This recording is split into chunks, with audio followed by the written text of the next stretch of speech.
Guten Tag.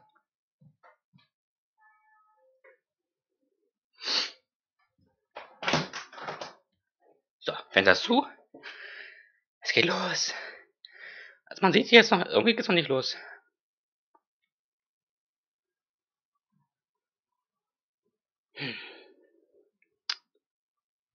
Ja.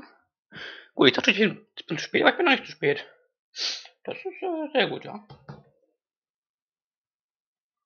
Dann.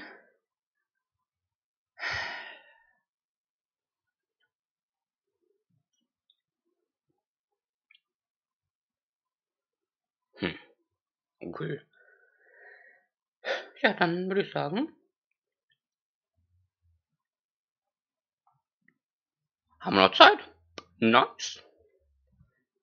Ja, vielleicht nicht ganz so nice, aber. Weil ich dachte jetzt, die reden sowieso am ersten Mal ganz am Anfang so ein bisschen spät, bisschen Zeug so am Anfang. Was nicht ganz so interessant ist vielleicht, aber naja. Keine Ahnung. Wahrscheinlich finde ich am Anfang gar nichts jetzt.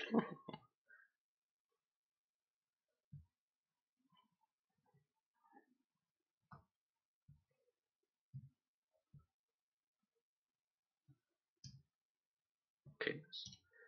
Tastatur ist mal verbunden, jetzt kann ich Notizen machen. Sieht nur noch. Eventuell mal die Aufnahme starten hier gerade. Haha.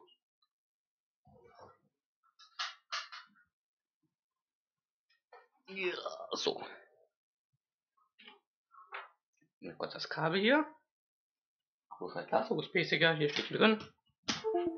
Ach, was laut. Ist zu laut, ist zu laut, das war zu leise. So, ist gut. Ja, brauche ich Festplatte gar nicht. Das ist richtig krass. USB ja, komplett scheiße.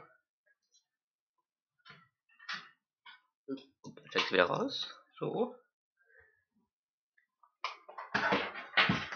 Warum geht denn die Scheiße nicht los? Hä? Ja, 10 Uhr ist doch jetzt.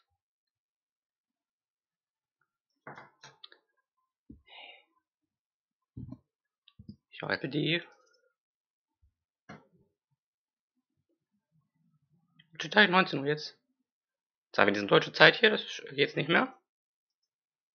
Ja. Okay.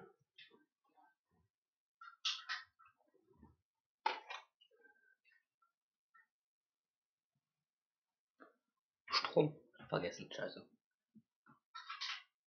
So. Da ist es gewesen, genau. Nimmt's auf? Nimm noch nicht auf, oder? Nimm noch nicht auf, nee, nimm noch nicht auf. Ich wollte mir den Live schon mal aufnehmen hier schon mal, dass ich den halt so aufgenommen habe auch nochmal. Weil muss man den nicht nachher noch runterladen. Für irgendwelche Schneiden beim Video. Dachte ich mir so, jetzt sagen. Kann ich mir eigentlich mal runterladen, ne? Und auch, naja. Theoretisch, also, nicht runterladen, sondern aufnehmen halt. Aber jetzt hier mein Live-Stream, war das live. War aber ein aktiver Zuschauer. Das ist krass. Oh, 2 sogar jetzt. Ich bin ja selber gerade da drin, deswegen. So, ich schreibe erstmal hier Hi in den Chat rein. Damit alle wissen, dass ich hier am Start bin. Wahrscheinlich bin ich jetzt selber die zwei beiden Zuschauer jetzt gerade. Weil ich am Handy oder am PC bin. Das kann natürlich sehen. Ja, Handy, genau, perfekt. Das gucke ich übrigens so die Tage Start, das ist vor einer Woche oder so gewesen, oder vor 2 Wochen das Video. Das heißt, die Antworten auch. Das heißt, das ist natürlich jetzt nicht mehr ganz schlau. Sag ich mal. Aber was, die ist live? Das fuck? Hier läuft die. Was ist das?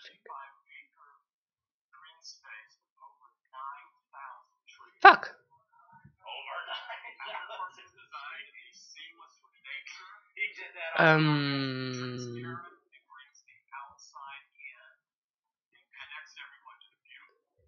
Ich denke mir gerade so, was?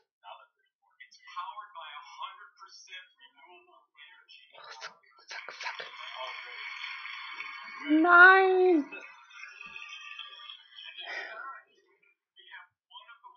Was war denn hier? Na, wie sehe ich da jetzt aber?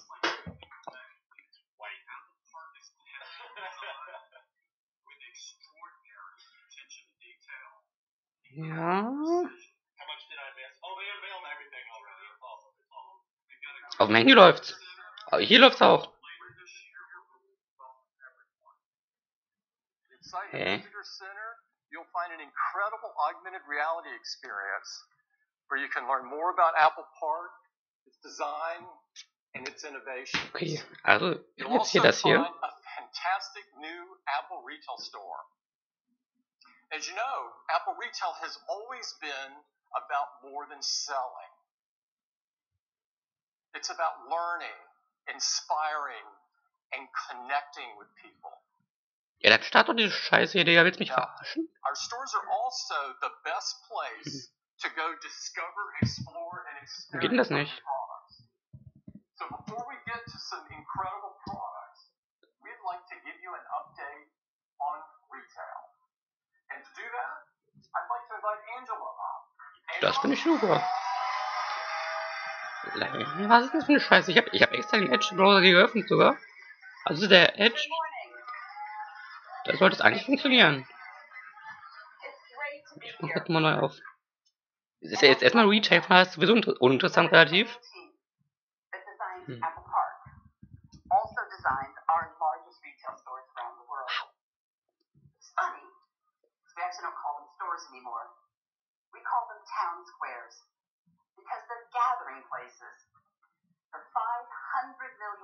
Was ist das für eine Scheiße? Ich meine, hier steht PC with Microsoft Edge on Windows 10. Was ist passiert? Was passiert? Oh mein Gott. Live-Funktion abgebrochen? Was zum Weg? Was? Probleme. Scheiße. Scheiße, was ist jetzt los? Ihr seht mich gerade, wie ich mich darauf aufrege, dass hier nichts kommt, auf dem Handy auch nichts kommt gerade. Scheiße, Digga. Richtige Scheiße. Die Frage ist nur, warum? Digga, was ist das für eine Scheiße?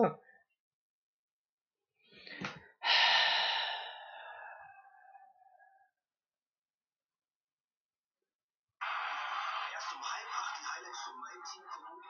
Ganz kritische Uhrzeit. Dafür. Werbung natürlich ist auf jeden Fall richtig gut.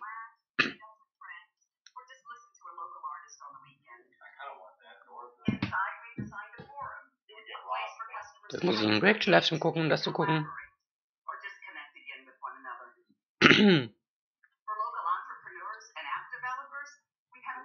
Ja, ich kann nicht draufdrücken, da kommt einfach nichts. Was ist das für eine Scheiße? Ich kann nicht sehen.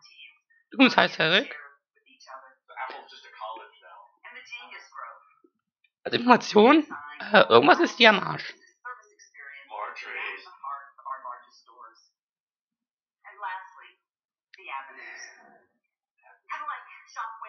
Ich verstehe es nicht.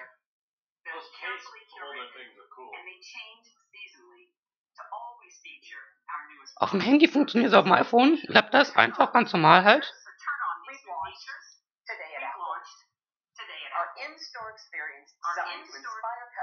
Jetzt geht sie auf dem Handy, wieder.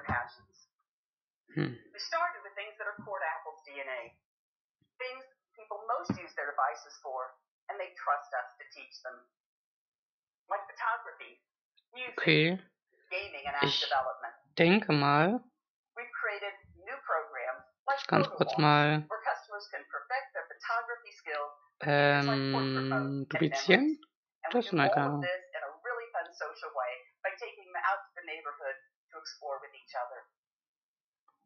Or Swift playgrounds where the next generation app developers can begin to learn the basics of coding. Okay. And one of my personal favorites, Teachers Tuesdays, where our teams help local educators stay updated on the newest technologies and apps. Okay, auf dem Handy geht's auch nicht mehr. Es ist nur auf dem anderen Handy hier. Also hier läuft's. Jetzt nicht mehr. Oh, jetzt ist wieder auch gegangen. Jetzt ist was angegangen. Das finde ich auf jeden Fall gut, aber warum läuft es jetzt hier nicht mehr? Was laberst du, ey? Willst du vielleicht mal live gehen oder so? Nee, nicht? Okay.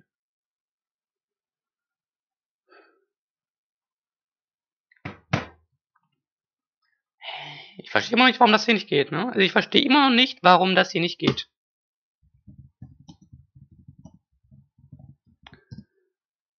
Ich verstehe immer noch nicht, warum das hier nicht geht. Also ich verstehe immer noch nicht, warum das hier nicht geht. Also ich verstehe immer noch nicht, warum das hier nicht geht.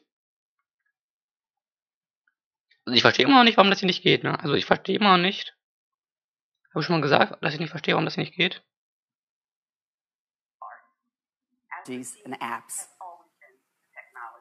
In some of our larger stores, sessions are led by local artists, like this music lab called the Art of Beat Making. Wahrscheinlich gehe ich da jetzt hin und gucke mir so einen scheiß Livestream an. Oh, Crit. Oh, krass. Nicht Crit. Ja.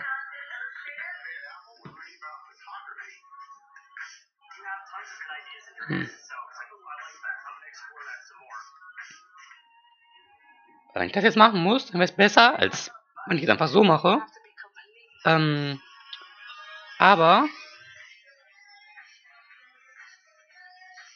das ist falsch, ja.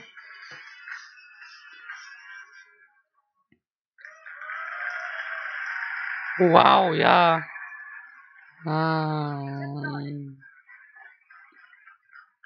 You have tons of good ideas in your head, so it's like, oh, I like that. I'm gonna explore that some more. Okay, das hat Möglichkeit, aber das hat unten noch so ein Subscribe-Button.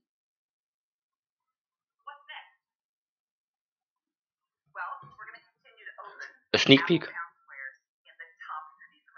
Apple Town Squares. And Amazon is branching out into like bookstores and, you know, lockers and areas which you can basically order online. We've just started. You know, jump in and grab your products within 2 minutes. We've just started. Really, but you the still feedback kind of has need been a like device. to Like come she's in come into from a greatly expanded space She's below. come from Burberry. It's a Burberry, yeah. She's come from Burberry, and yeah, The glass and so tube will that, return you know, if you think about the when power. we open late next year.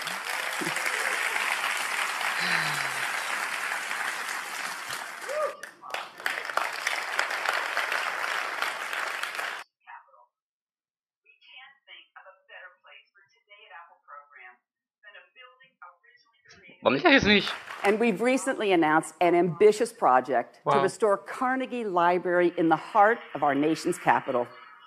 We can't think of a better place for Today at Apple programs than a building originally created for the city to access knowledge and unlock their potential.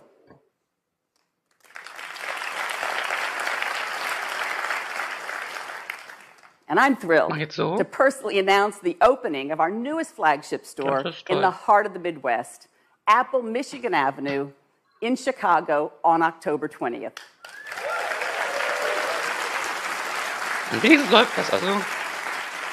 Our team has designed a spectacular pavilion that seamlessly connects the plaza to the promenade as a part of the city's plan to transform the Chicago riverfront. Scheiß Qualität hier. So that's a brief highlight of just a couple of things we've been working on. And as Tim said, Apple's retail purpose has always been to enrich lives. So a huge thank you to the 65,000 Apple retail employees around the world whose passion, energy, and commitment in serving all of us every day and ensuring all of Apple comes together. Okay. It's brilliant. Thank you. Ist auf jeden Fall gute Qualität hier, man sieht's. Wer hat jetzt auf Pause gedrückt? Wer hat auf Pause gedrückt? Ich weiß nicht. Thank you. Thanks, Angela. I am really excited. I'm really excited about all the incredible things going on in retail, but I am especially proud of our unbelievable retail team. Man, es geht einfach nicht an. It's the best place to go experience our new products. Hier, das. And so let's get going on telling you about what we're going to launch today. Beginning Windows ist einfach with scheiße. Wieso hab ich eigentlich Windows gekauft? Apple Watch. Apple Watch. Geht auf den Apple Watch was designed nicht auf Pause in to Full help Screen. people stay active, motivated, and connected so that they can live a better day. And I'm happy to tell you that more people are doing that than ever before. Since the launch of the Series 2, the Apple Watch has experienced phenomenal growth. In fact, last quarter, Apple Watch grew over 50% compared to the previous year. This is incredible. Now, last year, we told you that the Apple Watch had already become the #2 watch in the world. Today, I'm thrilled to tell you the Apple Watch is now the #1 watch in the world. Mein Hashtag Nummer 1 Zug. Krass. But what's most rewarding to us is how much our users love it. We have an industry-leading customer satisfaction rate of 97%. This is wow. 97%. People write to us all the time and tell us how the Apple Watch is helping them lead a healthier life. Finde ich gut. These stories are unbelievable, and we prepared a video so that you could hear directly from them what they're telling us. I'd love to play it for you. Cool, jetzt ist ein scheiß Fenster drin. Wow. Querida Apple. Es geht doch in scheiß Fullscreen rein, du dummes Stück. Dear Tim. 尊敬的 Apple 公司 Hello, Mr. Cook. Вам пишет киборг из России. I know you may never read this, but I just wanted to put it out there. I live in Massachusetts. I'm a country boy from small town Mississippi. I'm a 2-time Olympian. Eu sou bailarino. 我是一个盲人跑者。 Die Qualität ist auf jeden Fall I am a 99-year-old world traveler. Every day for the last 2.5 years, I have worn this tiny computer on my wrist. This is the first time I've worn a watch since my bar mitzvah. I was a scrawny, sports-hating kid who never really liked being active. I was coming back from a knee surgery. While I was never fat, I was the proud owner of a dad bod. I fell into a deep depression.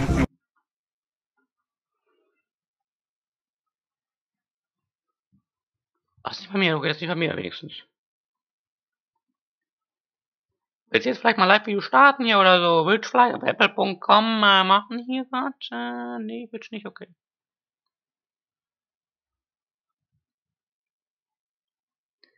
Immer, wenn ich einen Livestream mache, denke ich vorher so, ja, nice. Und dann beim Livestream denke ich mir so, walk around the house and my family thinks. Was? Und jedes Mal. Glucose monitor with the Apple Watch lets us make sure her blood sugars don't go to dangerously low levels. For 6 minutes, I hung there Windows. in my car talking to a dispatcher until help arrived. Had I not been wearing my Apple Watch, I never would have sought medical attention, which in turn saved my life. Sincerely, Paul.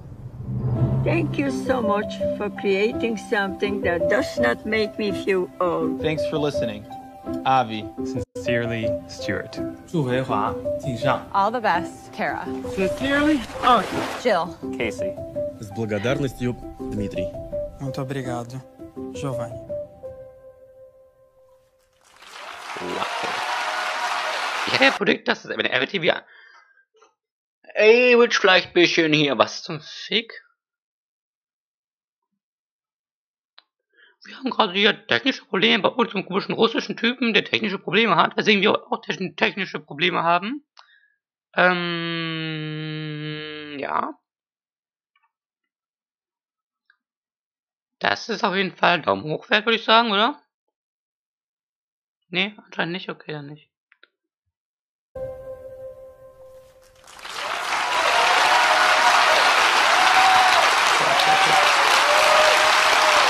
Und das ist der Speaker.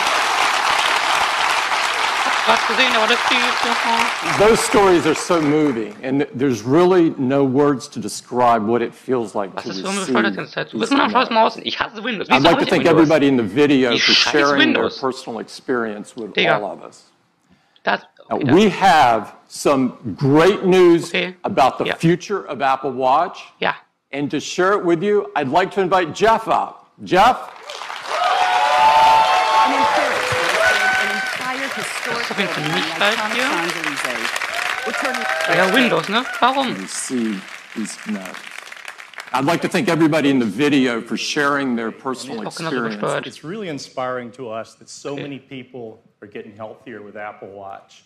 With WatchOS 4, we're going to be able to do even more. We're adding smart activity coaching, which is going to help more people close more rings more often. A completely redesigned workout app with high-intensity interval training.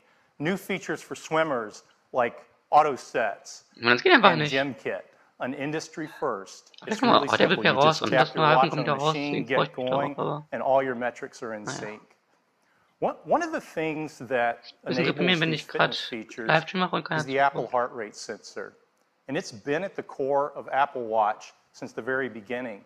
And today, it's the most used heart rate monitor in the world. And we want to use it to help even more people. So we're doing 3 things. First, we're making enhancements to the heart rate app to give you more information. Now, you'll see your heart rate right on the watch face, so you can keep an eye on it with just a raise of the wrist. And when you launch the heart rate app, you'll see new measurements, like resting heart rate.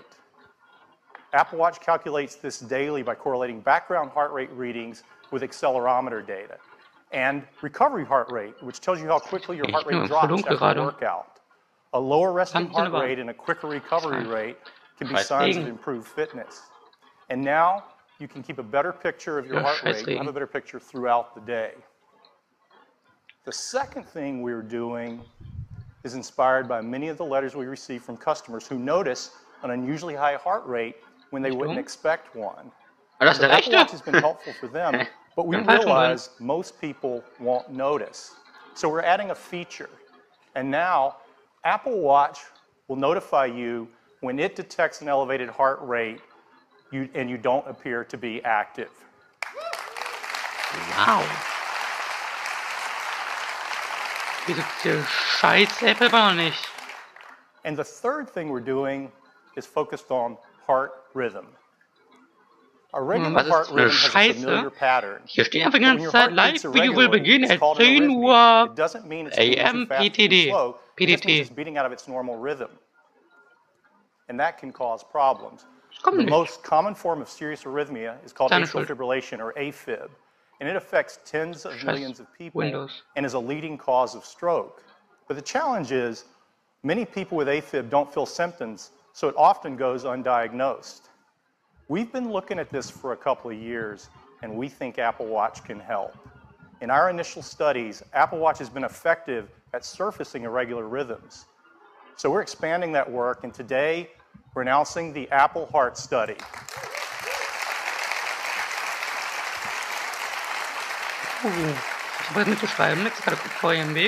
It will use data from Apple Watch, and it will analyze arrhythmias, including AFib, and notify users.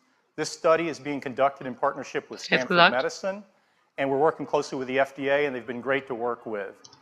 So later this year, the first phase of the Apple Heart Study will be available in the US on the App Store.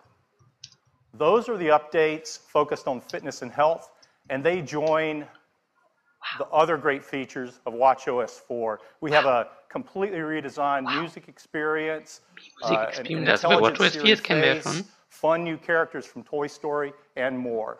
And more, ja, das ist richtig. So that's WatchOS 4. It will be available to all Apple Watch customers on September 19th. Available September 19th. Wow. And now I'd like to introduce the next generation of Apple Watch. Die kennen wir schon, aber wir freuen uns trotzdem drauf. Wuhu.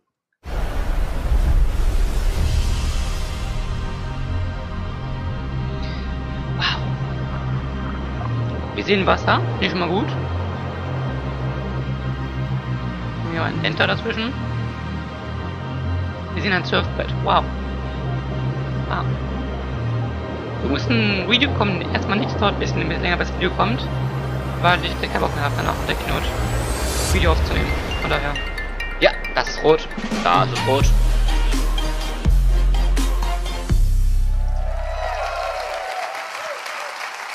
Apple Watch Series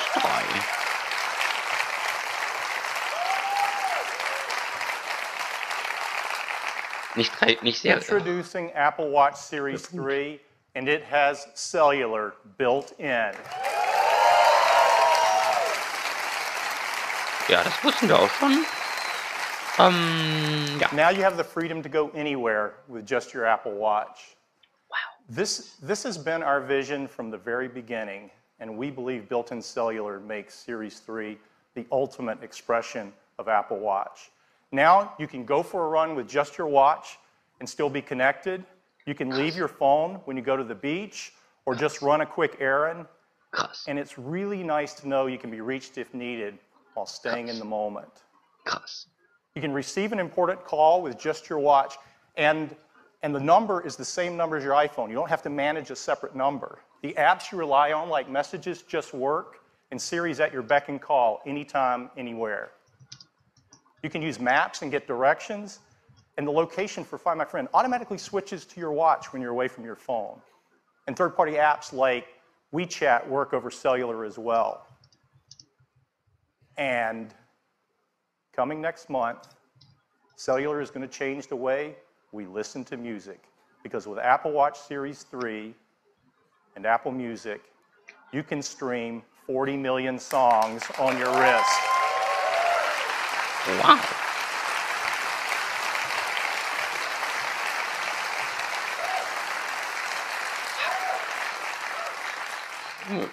You'll have access to all your favorite music. You can listen to Beats One Live or any Apple radio music station.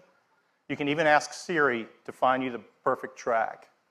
Now, the best device for staying active has all the music you need to stay motivated. Wow.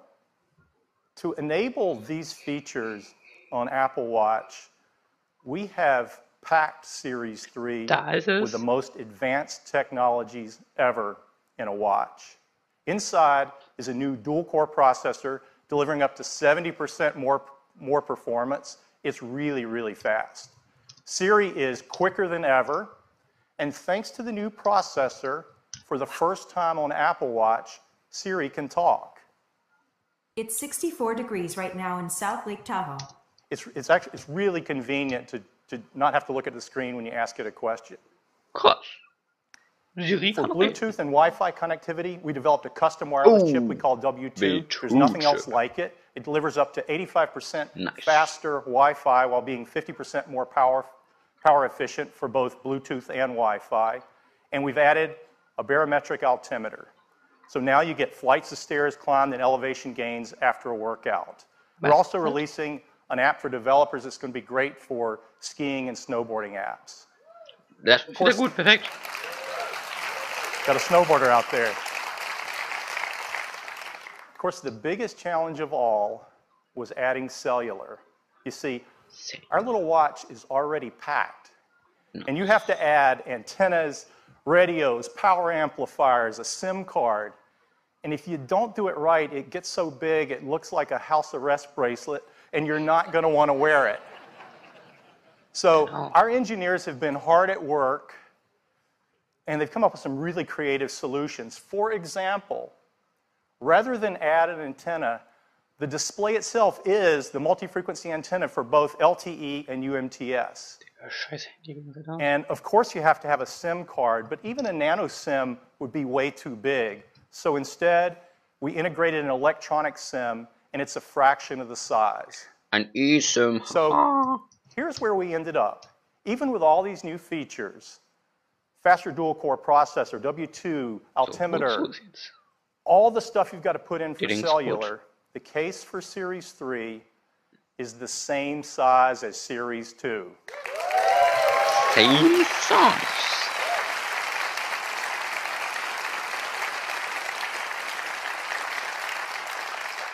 The only difference is we extended the back crystal a mere 0.25 millimeters. That's as thin as 2 sheets of paper. It's really magical to make a standalone call on a device this small. And I'd like to do that for you right now. Oh, wow, telequeen with an Apple. I'm going to switch watches so you guys can see what's going on. This watch is connected over the AT&T cellular network. This is our new Explorer face. And I'm going to tap on the phone app, and I'm going to call Deidre, who's a colleague on the watch team. Okay, das Watch-Team jetzt. Er ruft mit seiner Apple Watch den Typen an. Krass. Hi, Jeff. Hi, Deidre. Hey, I'm calling you from the new Steve Jobs Theater. How are you doing? I'm a little sad to be missing the keynote, but I'm working very hard out here. Oh, yeah, sure you are. Why don't we pull in some video and show everybody where you are?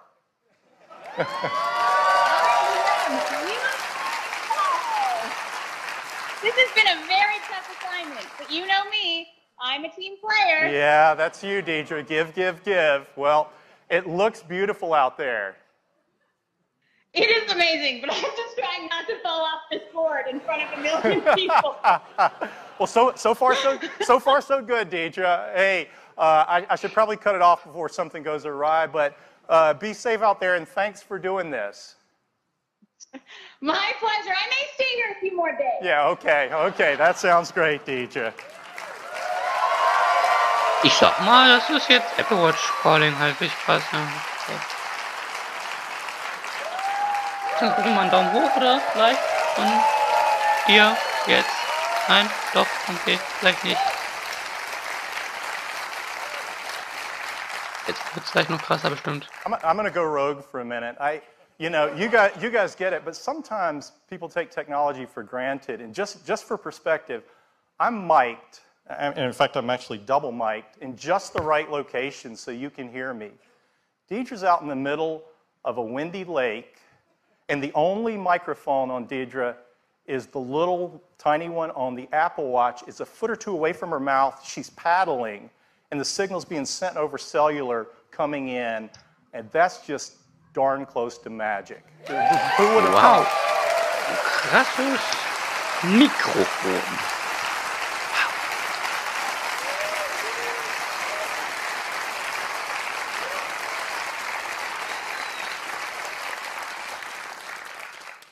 Series 3 comes in a wide variety of cases and bands. We have a beautiful new gold aluminum finish along with silver and space gray. And we're excited to introduce a new band we call the Sport Loop. It's designed for an active lifestyle, and it's light, stretchy, and breathable. For Apple Watch Nike Plus, we have exclusive new colors, and they're releasing a new version of their Nike Plus Run Club app with great new features like in-run audio coaching. And we have some wonderful colors across all of our bands that you just have to see in person. We have a great partnership with Hermes, and the tradition continues this year with some new watch face styles, some beautiful new bands like the one on the left that's inspired by the classic Hermes driving glove. And last year we introduced a white ceramic watch. This year we're adding a ceramic watch in a gorgeous gray finish. So. So, anfangen. All of these watches were built with a great deal of care as well as a concern for the environment, and they're free of these harmful materials. So that's Apple Watch Series 3, cellular, GPS, swim-proof, 70% faster dual-core processor, barometric altimeter, all the features of watchOS 4, and it still has all-day battery life up to 18 hours across a mix of LTE, Bluetooth, and Wi-Fi. We have two versions of Series 3. There's one with cellular at $399 and a version without cellular that has all the other great features at just $329. And we're going to keep Series 1 in the line at a new starting price of $249.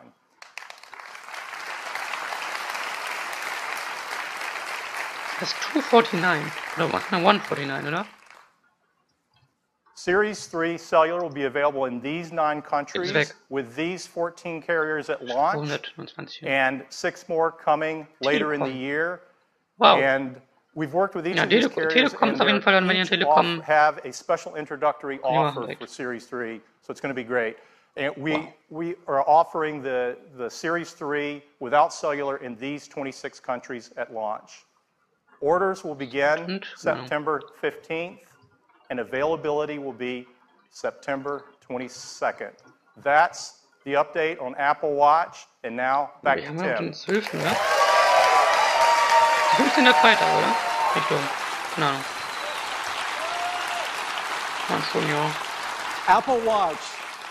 Apple Watch is the ultimate device for a healthy life, and the Series 3 takes it to a whole new level. Now, Jeff showed you some very cool things you can do with the cellular function in the Series 3. And one of those is to stream 40 million songs right on your device. We've made a great ad showing just that. I'd love to play it for you. Ja, Werbung.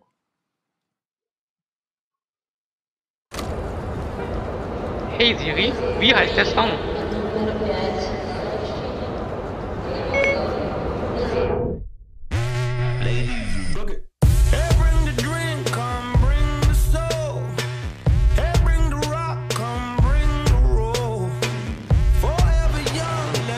Tut mir leid, Pizza, ich weiß. Zu leise. Wow.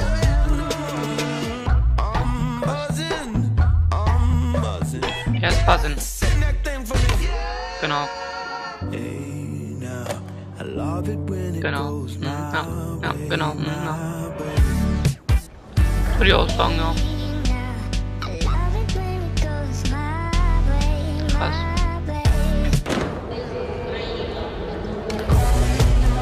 Okay. Wow. 40 Millionen Songs. An der Uhr. Nice, Touch ID, wird das funktionieren? Ja. Das funktioniert. This is a big moment. Die sehen ja cool aus, die sind besser als vorher, oder? Nein, schon. You are going to love it. Ja. Next up, ich kann es trotzdem nicht. Ich habe die hier, die reicht mir jetzt. Ja, jetzt kommt Apple TV. Apple TV has changed the way we experience television, simplifying the way that we discover and enjoy movies, TV shows, sports, news, games, apps, and so much more. A10 Fusion Chip. In fact, we've just been awarded our second Emmy for Apple TV. Thank you. This Emmy was in recognition for how Siri makes it so easy to search, discover, and interact with your TV content. We're really proud of the efforts we've made to improve the TV experience. Now, throughout the history of TV, there's been a few key inflection points that have changed the way we experience television. It, of course, all began with black and white, and it was first transformed with the introduction of color. It took a huge step forward with the advent of HD. Each stage brought with it a more true-to-life experience, a more immersive experience. Now, we're at the next major inflection point. Wow. One that has the most stunning visuals ever, that are ideal for the large TV screens that are coming into our living rooms. Wow. This will bring cinematic quality to virtually everything that you watch. Wow. That's why I am so excited to introduce Apple TV 4K. Apple TV 4K. Okay. 4K. At the heart of Apple TV 4K are two key technologies that are driving this next evolution of the TV experience. And to tell you all about them, I'd like to invite Eddie to the stage. Eddie? Yay. Eddie. Thank you, Tim. It is really great to be here tonight. Wow. Apple TV 4K is incredible. And it starts with two big advancements in picture quality. First is 4K. Let me show you. This is an image in 4K. It's got incredible detail. That's possible because 4K has 4 times the number of pixels as HD. But resolution isn't everything. There's an even bigger advancement that's more important, and it's called high dynamic range, or HDR. While 4K is about the number of pixels, HDR is about better pixels. Let me show you. Here's that same 4K image, and here it is in HDR. Wow. Look at the color, the details. Apple TV can do this because it supports the industry standard HDR10 as well as Dolby Vision, the best HDR experience. Now, Apple TV 4K with HDR delivers the highest picture quality ever. And to show you, we've installed a state-of-the-art Dolby 4K HDR cinema projector in the theater. So let's dim the lights and let me show you the new Apple TV. Ich habe einen richtig krassen Projektor jetzt auch noch hier. Dann würde ich sagen, Gucken wir jetzt einen Film? Now, we remastered our screensavers. Our customers love these to take full advantage of 4K HDR. Aber jetzt ich habe mal davon gesehen, einen mit Eis. Here we are in Dubai, and even at night you can see incredible details in the buildings. Ich will mir das kaufen, aber ich brauche das gar nicht so, also von daher. Now here's a city shot that really shows off the crispness and sharpness that's possible in the new Apple TV. Also im nächsten Livestream auf jeden Fall, wenn jetzt Komponenten kommen, also wahrscheinlich noch so we've redone the whole Apple TV UI in 4K. Dann kann ich das machen, der besser ist. The images are brighter and more vibrant. Und der funktioniert let's take a look at a 4K HDR clip. This is from the new Spider-Man movie coming to iTunes later this month. Oh, Spider-Man Homecoming. Yo, this high-tech stuff makes it too easy. Told you it was worth it. Okay, go, go, go. Oh. Was ist das? Oh, nice. Das ist Portal. Like 5 more places tonight. Das sind nicht Spider-Man. Das ist Spider-Man, ja. Das ist Spider-Man, ja. Das ist Iron Man. Das ist Spider-Man. What's up, guys? You forget your PIN number? Whoa, you're the Avengers! What are you guys doing here? Thor, Hulk, good to finally meet you guys. Oh, you'd be more handsome in person. Iron Man! Hey, what are you doing robbing a bank? You're a billionaire. Das ist eine Portal Gun. Hat eine Portal Gun, was Well, what is that thing? I'm starting to think you're not the Avengers!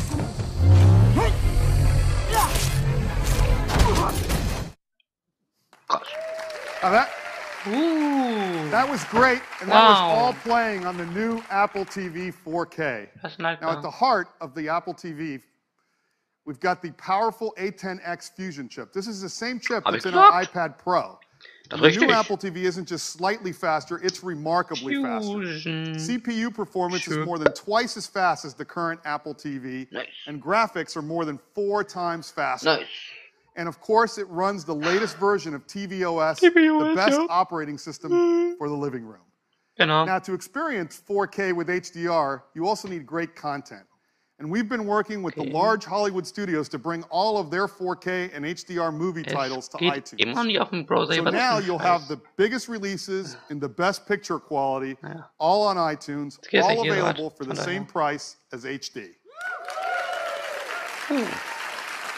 And if you bought one of those movies in HD from iTunes, we're going to automatically upgrade them to 4K HDR at no additional charge. Wow, wir haben keinen 4K-Monitor oder Apple TV von uns gar nicht, aber das ist cool, ja. Now, in addition to iTunes, we've been working with leading streaming providers like Netflix to bring their 4K HDR titles to Apple TV. And later this year, Amazon Prime Video with all of their 4K HDR titles and originals as well. Now, last year, we introduced the Apple TV app, an easy way to watch your favorite movies and TV shows in a single place. It's been available in the US, and today I'm happy to announce that we're bringing it to 7 additional countries. Canada and Australia later this month, and the rest by the end of the year. In Deutschland, ja. Now, for each country, it's really important that we have the content that those customers know and love, and that's why we're adding all of these local services to Apple TV.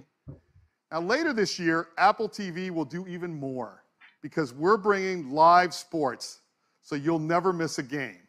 If you're a huge sports fan like I am, you're really going to love this feature. If your favorite team is playing on ESPN, it'll automatically appear right first in the Up Next list. You'll even get notifications when a game's about to start or if there's a close game so you can start watching instantly. And if you scroll up, you'll see even more games. And in addition, we're bringing live news to the TV app. Now, let's take a look at those games. As you can see, we show you the score and the time remaining to help you decide which game to watch. And if you're one of these people that doesn't like to know the score, you can turn the feature off. Now, we also have a dedicated sports tab where you can see every live and upcoming game. And as the seasons change, so will the sports tab, always showing what's best for you. Sports in the TV app is a real game changer for sports fans. And of course, the new TV app is available on your iPhone and iPad as well. Das ist richtig. If you own an iPad or Deswegen freue ich mich auch so. there's no better choice than Apple TV. You can now share your photos on the big screen, including live photo effects, 4K video memories. You can play from the over 40 million songs in Apple Music, including the music that your friends are listening to. And because Apple TV is always Ineptias, home, you get anywhere, anytime access to all of your HomeKit accessories. And of course, you got access to choose from the thousands of games and apps on the App Store. Wow, lasst Like da. With the A10X Fusion chip, Und abonniert mich. there's so much more that Apple TV can do. And to see what's possible, we'd love to show you a new game from that game company. They're known for making artistic and critically acclaimed games. As a matter of fact, their first game, called Flower, was chosen as the first video game ever to be in the permanent collection in the Smithsonian, which is very, very cool. So with that, I would love to welcome their CEO, Genova Chen. Thanks, Eddie. Okay, ein Chinese. Wow. At that game company, we treat games as an art form. Today, many of us play games alone, but we believe games is a medium that can bring people together. And that's exactly what we are going to do with our new game, Sky. Together with me is my colleague, Mike. And Mike, why don't we take off? Sky is a romantic social adventure game where you fly above the clouds to explore the wonders of a mysterious world. Cool. The game is designed to be adaptable to the most casual players. The control is simple and intuitive. Everything can be done with one finger on the serial remote. Die serial remote. Oh, hey, that's Mike's friend Jeff, and he's asking us to follow him. Let's see what he has discovered. Wow. Compassion and generosity are key to unveil hidden areas of the world, as well as growing your character. So by lighting all the candles, Jeff and Mike was able to summon the spirit. And he's about to teach Mike the knowledge of how to summon a magical creature.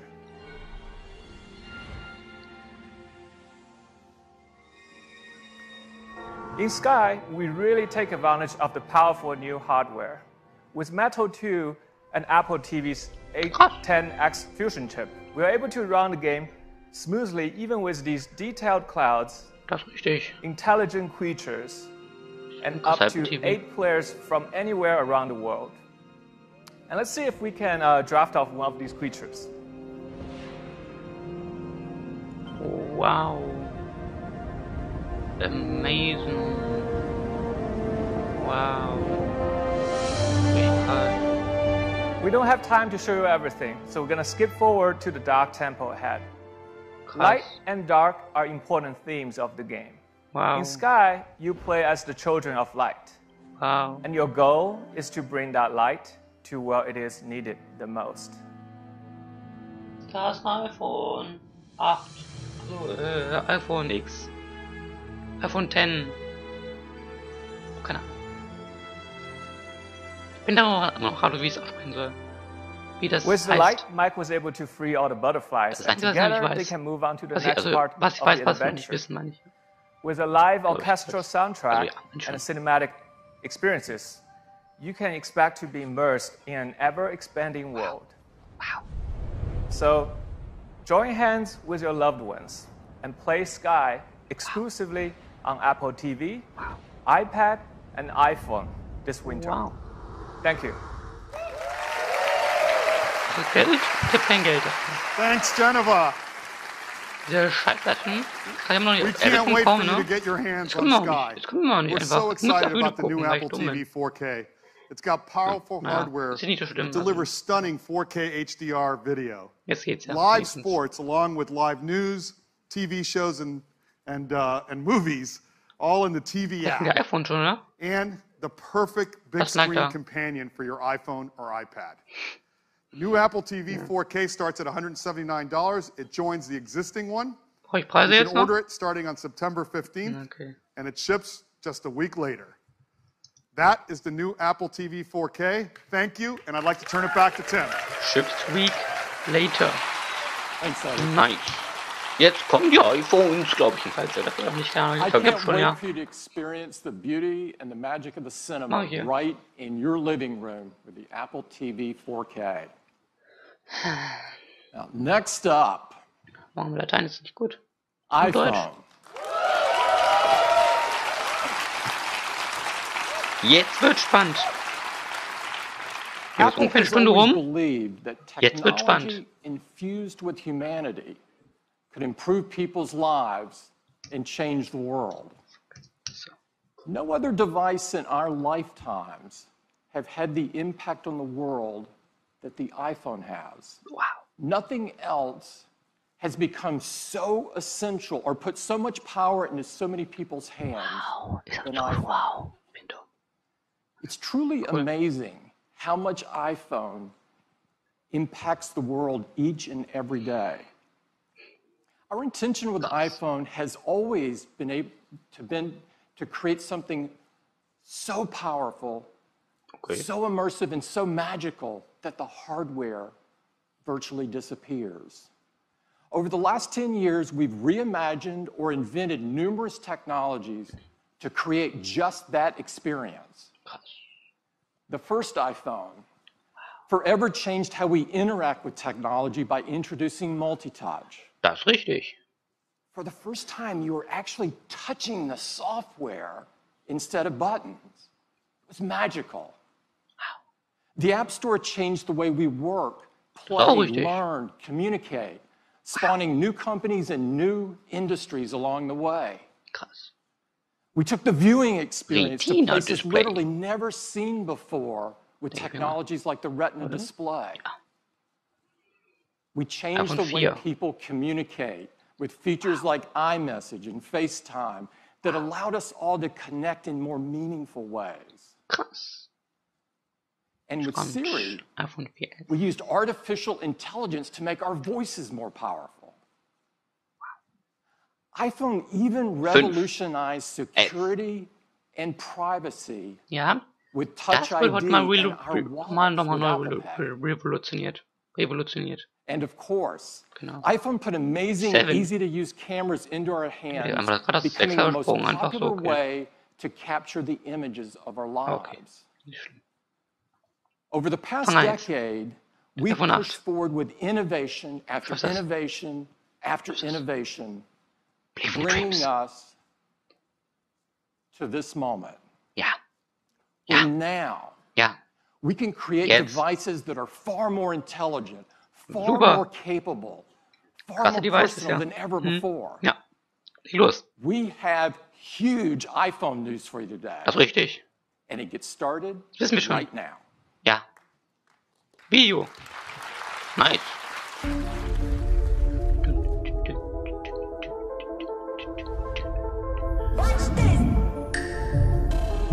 Wow, Touch ID. iPhone. Oh shit. Oh shit. Blush Code. Nee, Brush Code, ne? Brush Code oder so.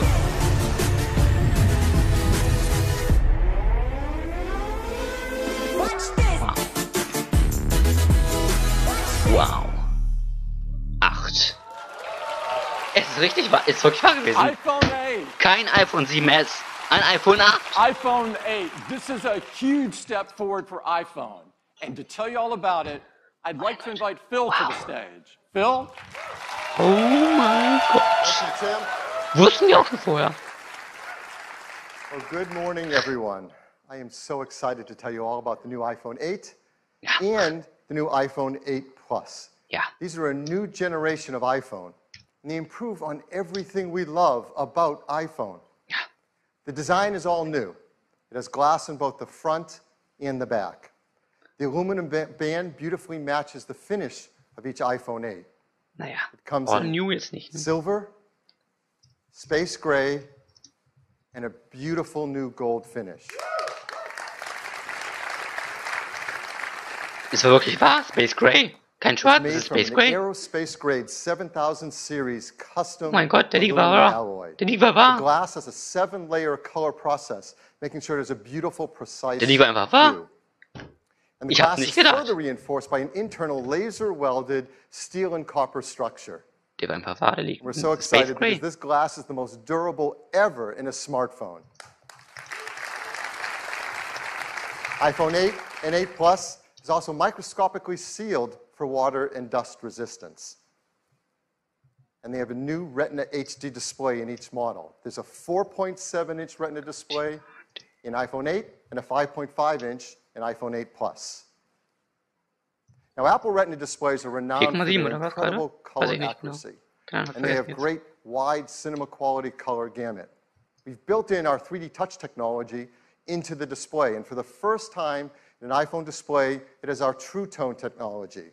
Now, with True Tone, it adapts the color, temperature, and intensity to the ambient light around us. Along with the displays, iPhone 8 and 8 Plus have new stereo speakers as well. They're 25% louder than the speakers in iPhone 7, and they have a deeper bass, too. And this is pretty incredible. Inside iPhone 8 and 8 Plus is a brand new chip, and this is a breakthrough in performance in a mobile device. We call it A11 Bionic.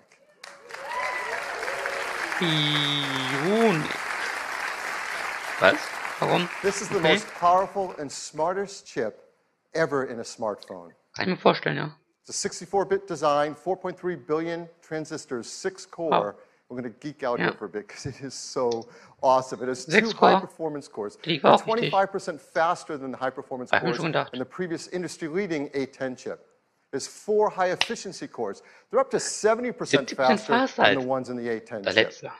They're managed by our 2nd-generation performance controller that now can use all 6 cores at once. It can deliver up to 70% improvement in multi-threaded workloads. Display, aber es ist trotzdem wirklich gut. Also, wer das kaufen will, ist auf jeden Fall am Start hier. Apple-designed graphics processing unit, or GPU. This is a 3-core design. It's 30% faster than the graphics in the previous A10. Will sich denn uns irgendjemand von euch kaufen, der gerade zuguckt? The GPU is designed to accelerate 3D apps and games, especially those that use our new Metal 2 framework. Will sich das kaufen? And the GPU also is incredible for machine learning apps. And those kind of tasks get a big speed up if they use our core machine learning framework, too. Was ich mache, weiß ich nicht genau. Wahrscheinlich schon, denke ich mir. There's more to it. The A11 Bionic includes our first new generation image signal processor, or ISP. So you know this is used in photography.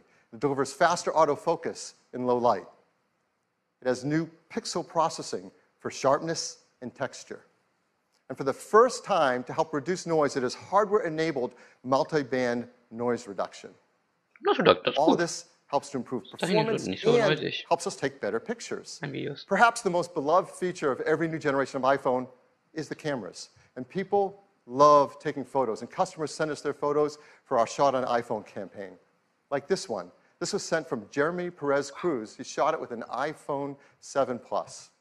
And people are going to love taking pictures with the iPhone 8 camera. It has an all-new 12-megapixel sensor. It's larger and faster. It provides 83% more light, and it provides it's more power efficient at the same time. It has deeper pixels and a new color filter. So this adds up to having better color saturation, a wider dynamic range of color, and lower noise in your photos and videos. iPhone 8 Plus has 2 new sensors in its dual camera. The wide-angle camera has an f1.8 aperture and optical image stabilization. The telephoto camera has f2.8 aperture. So as always, we want to show you the kind of photos you can take off of our new cameras. Now, these are photos we're going to show that have not been retouched in any way. They're straight off the iPhone 8 and 8 Plus. So here's the first one. This is absolutely beautiful.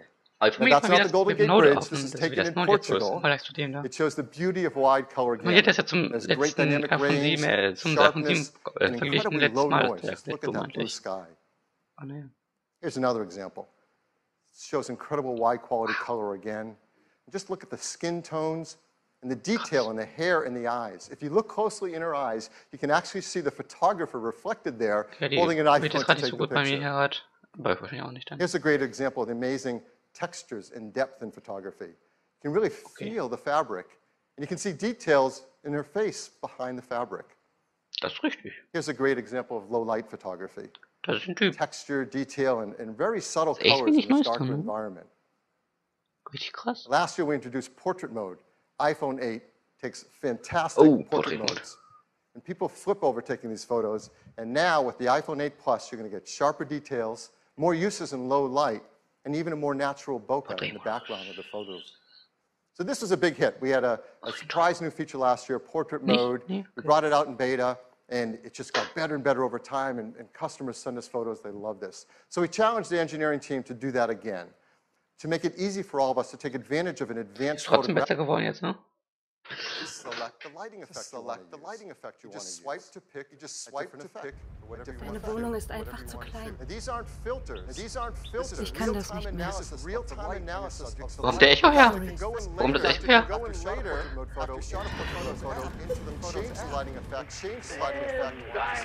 Verarsch.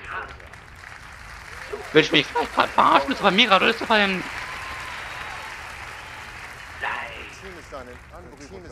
Die verarschen? Sie komplett verarschen? Immo auf der Suche, bis du gefunden hast. Immo ganz bescheiden, Immo im Palast. Immo erste Lage, Immo zweites Bad. Ist die Suche hart, Baby, bist du Immo mit am Start. Überspringen. They're also amazing as well. For video as well. In fact, iPhone 8, that happens while you're composing the shot. Wo ist jetzt der Scheiß? Der wird jetzt verpasst. Toll, ey, Scheiße. It's super easy to use. Die müssen wir auch nicht nächstes Mal. Portrait mode, and there's a new menu to select the lighting effect you want to use. You just swipe to pick a different effect, whatever you want to shoot. And these aren't filters. This is real-time analysis of the light on your subject's face. In fact, you can go in later, after you shot a portrait mode photo, into the Photos app and change the lighting effect to select which one you want to use in your photograph. 2 million of them. We analyze the 2 million tiles every second. Ach, jetzt läuft's ja, oder was? Toll, ey. Alles klar. So let's say you're shooting 4K 60 frame video. It's beautifully optimized. Quality and for compression level. Ich weiß, wie du weg da unten. Du weißt, nein. iPhone in 4K. It's amazing. And if you're one of the many people who love shooting slow-mo videos, that's gone a lot better too. Now you can shoot 1080p HD, 240 frames a second. Alter, warum ist dieses scheiß Echo her wieder? That's double the frame rate of previous. Absolutely beautiful. So now, iPhone 8 is incredible for shooting photos. It's incredible for video. There's a third category of use of the camera that's going to become increasingly important in our mobile devices, and that's augmented reality. Yeah.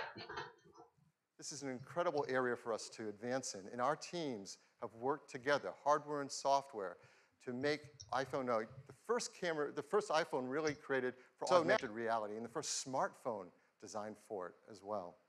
We custom-tuned each iPhone for augmented reality. The cameras are actually individually calibrated in the factory, and that Qualität ist echt besser, die ist echt gut. Nicht nice. Jetzt ist gut, jetzt läuft's. And ARKit software is tightly tuned to all this hardware to deliver the best experience for motion tracking. Das ist nice, jetzt geht's. And AR greatly benefits from the new A11 Bionic chip. Ja, er ist echt nice, es wird echt nice mit Maya, scheiße. Dann wenn der Apple rauskommt auch nochmal bald. Das wäre richtig krass. The new ISP does real-time lighting estimation. And this stuff is amazing that it happens on a device in the palm of our hands. So I want to show you some of the work that developers are starting to do with AR apps on iPhone 8. Here's one example. It's a game, Warhammer 40K Freeblade from Pixel Toys. You can now use their photo mode to bring the Freeblade Knight into the real world and play it right where your friends are standing around you. Here's another from Major League Baseball's advanced media team. They're enhancing the At-Bat app with ARKit, so that when you're at the game, you can hold up your iPhone and see real-time player information and stats on top of the game you're watching. Krass. And here's Sky Guide from Fifth Star Labs.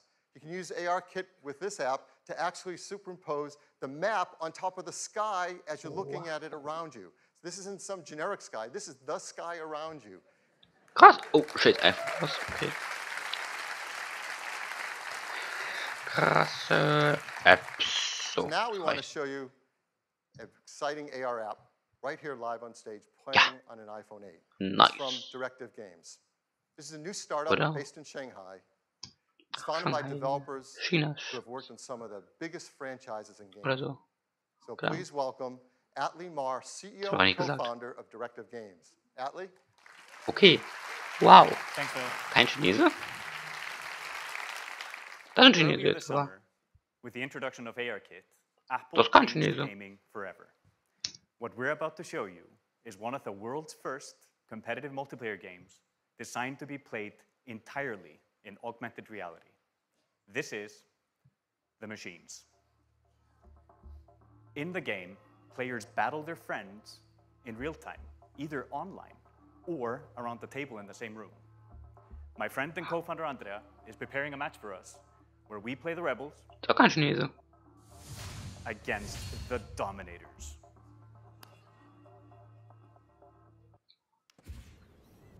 What's really cool is with AirKit and Metal 2 on the new iPhone, we are able to experience games in an entirely new way.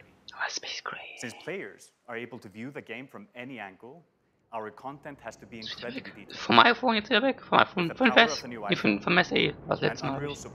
Hier, 6. S. Oder SE? SE war danach, oder? Ich weiß gerade nicht. Ich glaube, bei SE war das war das letzte. Mit Space Gray. To really appreciate the high visual fidelity. And just look at those 4K textures. It's gorgeous. Cool.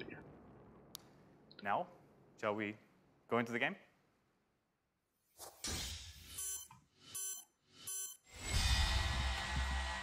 AR allows us to use our position Ja, das in the will real ich. world to gain a tactical advantage. Smiley. Just look how Andrea is moving towards this cage. Der Livestream nicht mehr so gut. Jetzt der Livestream mir schwach wie This is Ausgabe something hier that would have been gerade. hard to do with pinch and zoom. It's like you're not just controlling the Danke, wow, game, Chat. Wow, ist mal you're gut. in the game. Wow. Right. Another awesome addition to the experience is spatial audio. If you go close to the action, the sound increases. Ja, richtig And if a krass. solid object gets between you and the action, the sound is occluded perfectly. And with the stereo speakers on the new iPhone, this is truly amazing. Wow. It looks like we're getting hit pretty hard. Gleich kommt das da hinten am Start, ja. Yes. Deploy a shield, protect our heroes. Now let's rain fire on our enemies, move closer to their base, and get ready for the fatal blow. So eine Eck-Demo hatten wir auch letztes Mal schon gesehen. Also eine Eck-Demo, nicht so nicht gleich, aber war ähnlich, von daher. Glaube ich mal.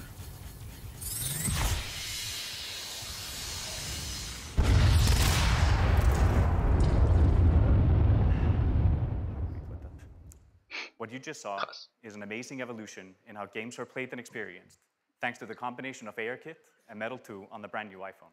We can't wait for you to play it.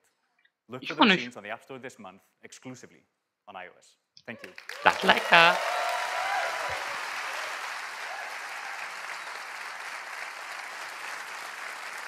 Ich habe immer noch keinen mit 2 Likes. Thank Du you, hast mal ein Like da. Now, Traurig jetzt. let's talk about wireless.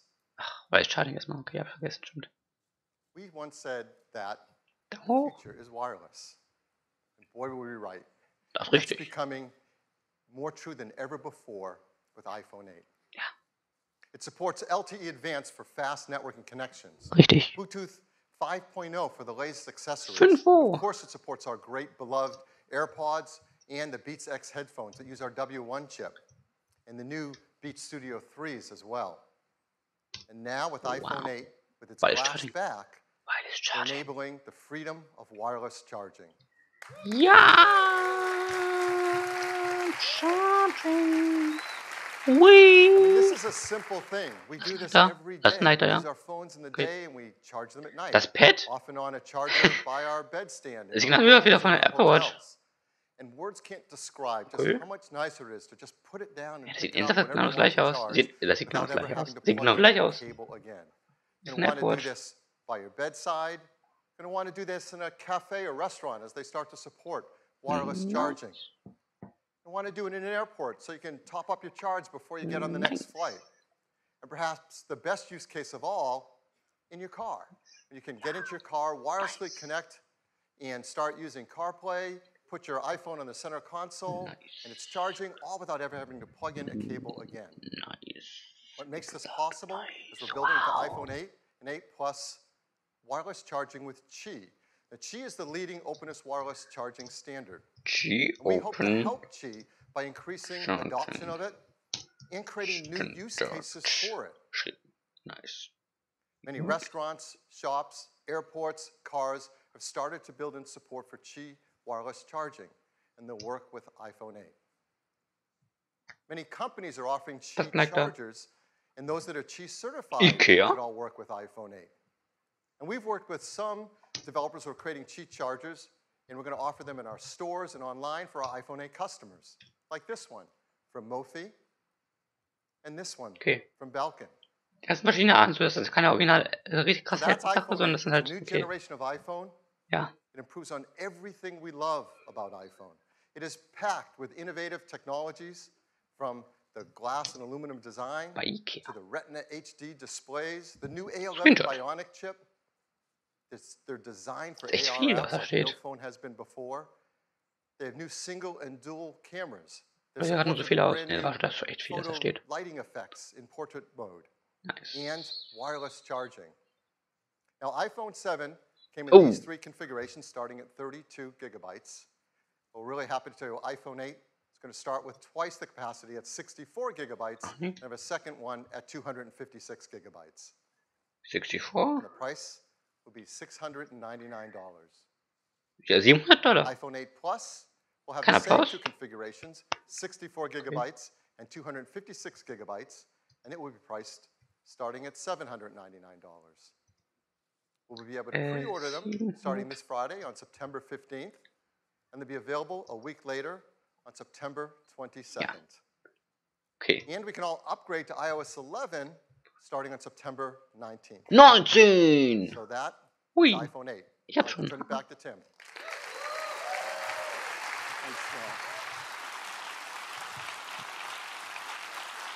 Nice.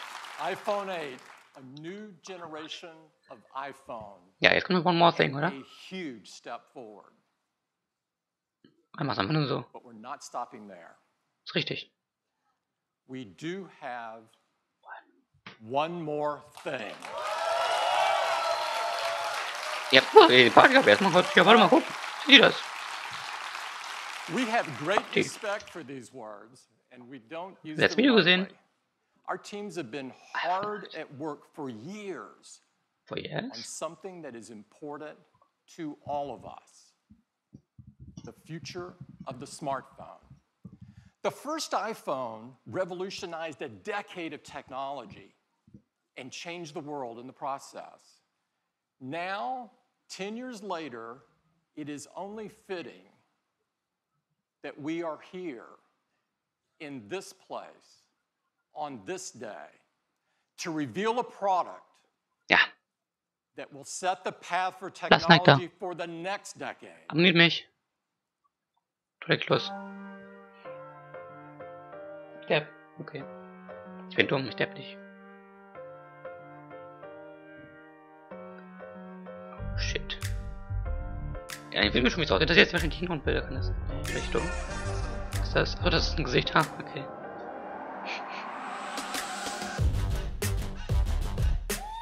Da ist es. Wie wir es wussten, mit dem Laser-Dings da und der virtuellen Kamera, der horizontalen Kamera in Silber in dem Fall gerade. Das neue Bild in iOS 11, haben wir schon gesehen. Ihr seht genau, wie den liegst. Aber das X ist am Start. Daumen hoch. Wie wird ausgesprochen? Wie wird ausgesprochen? iPhone X, iPhone 10? Was ist es? Sagt's. Party erstmal ab. Is iPhone 10. iPhone 10. It is the biggest leap forward since the original iPhone. And to tell you all about it, I'd like to invite Phil back up. Phil? Das Nike da. Thank you, Tim. Ich wollte, dass ich mir das kaufe. I think you can imagine there are a lot of people at Apple that didn't get much sleep last night preparing for this. This is so exciting. I mean, it is all screen. It is beautiful to look at. It is incredible to hold. The display fits edge to edge, top to bottom. It goes into each corner where it follows the tight curve of the design. Nice. It has glass on both the front and the back, using the same super strong formula as iPhone 8. The band is made from a surgical grade stainless steel, durable and polishes to a beautiful finish. And look how the glass and the stainless steel form a continuous surface from front to back. Sieht wie Apple Watch. Also von hier oben gespiegelt und dann. It's engineered to be water and dust resistant at a microscopic level. Comes in two beautiful finishes, space gray and silver. Each has incredible depth and a pearlescence to the color in the glass. Kein Brush Gold. iPhone 10 has an all-new display. Liegt's ein bisschen, aber. It's called the Super Retina display. Oh. Ich dachte, die stellen das mal vor, die neue Farbe ist, die sagen, kommt später. Ihr Pisser. Aber anscheinend nicht. To start with, the Super Retina display is 5.8 inches on the diagonal. It's got 2436 by 1125 resolution. That's over 2.7 million pixels. Screenshot. Gemacht gerade. There's 458 pixels per inch. Now this is the highest resolution das iPhone-Bild raus, in pixel density ever in an iPhone. Fuck. It's remarkable how this larger display Jetzt. Oh, knapp, es war knapp. Ist er jetzt drauf oder nicht? Weiß es nicht. The Super Retina display uses OLED technology. This is the first OLED display great enough to be in an iPhone. Okay. Traditional OLED displays have had great benefits, like high contrast and resolution, and no backlight means you can make them thinner. Yeah. But they came with trade-offs in brightness and rich colors and color accuracy, at least compared to our Retina displays. But the Super Retina display overcomes all of these deficiencies and lives up to all that we expect from an iPhone display. In addition, the new Super Retina display supports HDR in both the Dolby Vision and HDR10 formats. It has an incredible 1,000,000 to 1 contrast ratio. It has the best color accuracy. It integrates our unique 3D touch technology right into the display. And like iPhone 8, it includes True Tone. Now, all this innovative Super Retina display technology is great, but it's the point of it that matters. And the point of it is to enable an entirely new experience that's more fluid, more intuitive. So let's start with the simplest thing. Ja. How do you wake up your iPhone 10? Well, certainly you can raise to wake just like before. Genau, oder tippen. Now you can also just tap on the screen. Ja. And it wakes up. Tap to wake now, like in the Apple Watch. Edge to edge and top to bottom, there's no more home button. This is an important part and a big step forward in the iPhone user experience. Ah. Something we use hundreds of times a day for so many tasks is an opportunity to rethink how iPhone should work and how we can make it better. So now, when you want to go to the home screen, you simply swipe up from the bottom. Okay, sind die Sensoren, die Gesten. It's that easy. It's incredibly smooth. Once you do it for the first time, you'll know there's never been a better way. And it works the same way across the system. You're running an app like Mail and you want to go home, what do? You simply swipe up from the bottom and you go home. It's that easy and that intuitive. Nice. So much nice. iOS 11 iPad Dock ist also works for multitasking. So if you're in an app and you want to multitask, you just swipe up from the bottom, you pause for a split second, and you're in multitasking. Oh. Now you can tap on any Liegt's anders? Liegt's anders? right to it. We also use the home button for Siri. So how are we going to do that now? Well, of course, you can just speak to your phone as before and say, "Hey Siri." No, I didn't set anyone's phones off. Or you can now press the side button in, which has been made larger. Once you press it in, you can just talk to Siri. Side? But I know what you're thinking about. Well, what about unlocking? How do you unlock your phone with iPhone 10? I mean, this has been a very important part of the iPhone user experience from the very beginning. The first iPhone, we led the way with multi-touch, and we created slide to unlock. And this protected the iPhone from turning on when you didn't want it back in your pocket. Slide to Lock immer noch. Ist ja nur noch. Da kann ich Richtung angeben. Starting with iPhone 5S, So mache oder so we mache. invented Touch ID. Made it fast and easy to protect all your data and Slide to unlock is back. Your fingerprint. And Touch ID became the gold standard in consumer device biometric protection. Kommt Face ID an. But we know we can do something that's better. Ja, Face ID. With iPhone 10, your iPhone is locked until you look at it and it recognizes you. Nothing has ever been simpler, more natural, and effortless. Face ID. We call this Face ID. Richtig.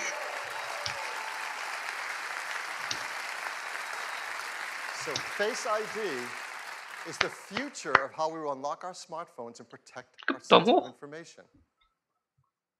To make Face ID possible, it took some of the most advanced technology we have ever created.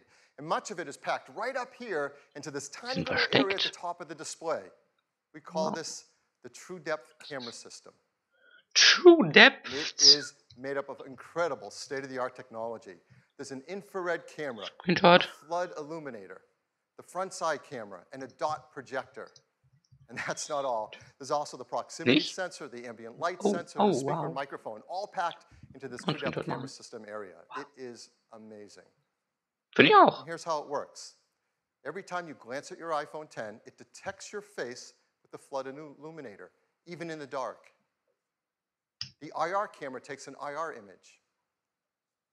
The dot projector projects out over 30,000 invisible IR dots.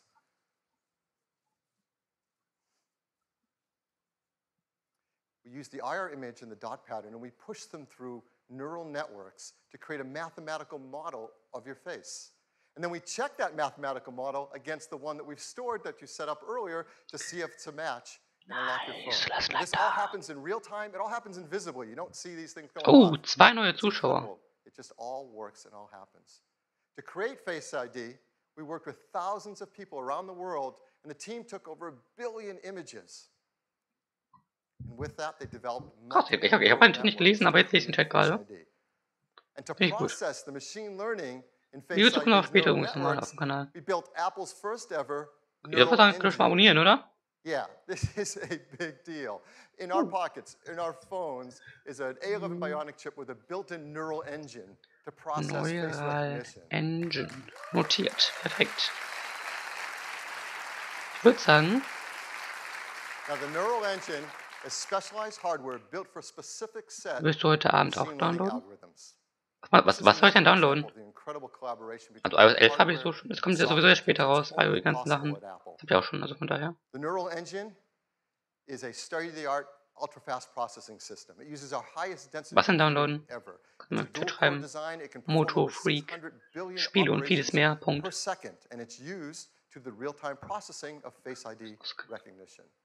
But for all of us, it's just super easy and fun to use. When you set up Face ID, you just follow the on-screen instructions. Ja, was downloaden? Meine ich. Kannst du Top-Time. Da finde ich gut, dass du noch da bist. So, iOS 11 kommt wahrscheinlich erst der 12. oder? 12. Wenn was kommt. Sagen die gleich mal, das kommt. Aber iOS 11 habe ich sowieso schon. Von daher. Kann ich nicht. Ja, ich habe die Beta schon davon, deswegen wahrscheinlich nicht. Ich glaube, es kommt erst in ein paar Tagen raus, oder? War das so? Ich habe vergessen, wie es war. Ich gucke kurz nach, wie es hier vorher war. Wow. The teams worked hard to make sure the Face ID can easily be spoofed by things like photographs. They've even gone and worked with professional mask makers and makeup artists in Hollywood. Das WatchOS kann man am 12. Das WatchOS 4 kommt am 19. erst. Von daher denke ich mal, das könnte noch ein bisschen dauern, bis es offiziell kommt. Also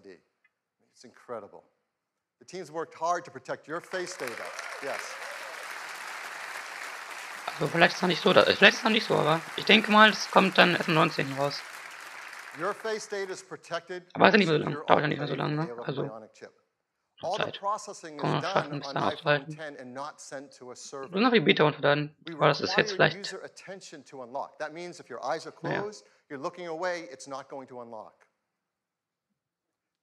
Ja, genau, Bernstein. Okay. Well, there's no perfect system, not even biometric ones. But as we said earlier, Touch ID is the gold standard for consumer device biometric. Da habe ich auch schon ein Video zu gemacht, glaube ich. The data for Touch ID has been 1 in 50,000. Meaning that the chance that a random person could use their fingerprint to unlock your iPhone has been about 1 in 50,000, and it's been great. So what are the similar statistics for Face ID? Face ID sind das? 1 in a million.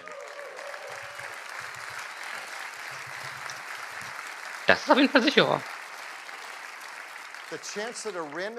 Ich kaufe mir das mit Apple Watch, kaufe mir wahrscheinlich das Sportband zum Fake davon, weil ich habe kein Geld für das Originale.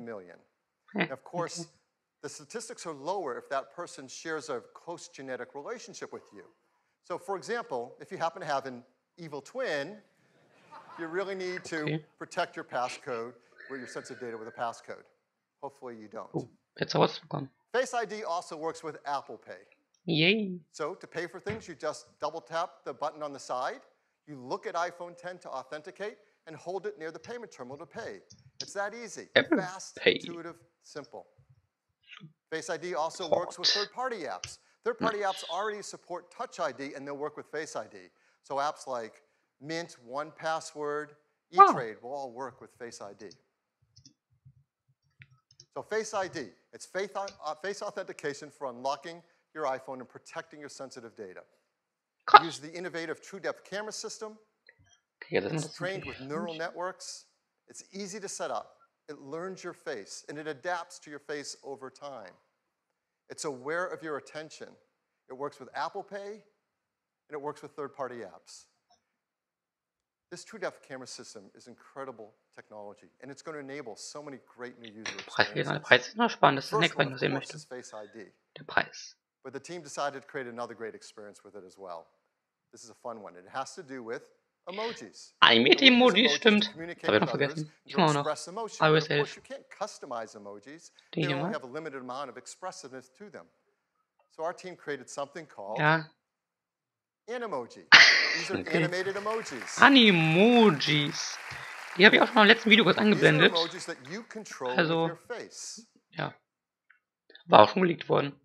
Animojis track more than 50 facial muscle movements. Das sieht They've richtig been nice aus. meticulously animated to create amazing expressiveness. Das ist nice. You Das just ist watch animiert this einfach video. so nach links da. Das The war way nicht you geleakt create worden, and glaube ich. share Animoji are right from within Apple Messages. Apple Messages? You said a little late. Where are you? You can pick from a dozen different animated emojis Screenshot. to share and express Ein whatever iPhone. you want to Den gar express to your kaufen. family and friends. Okay. Ich bin gar kaufen, mal ganz kurz, ja.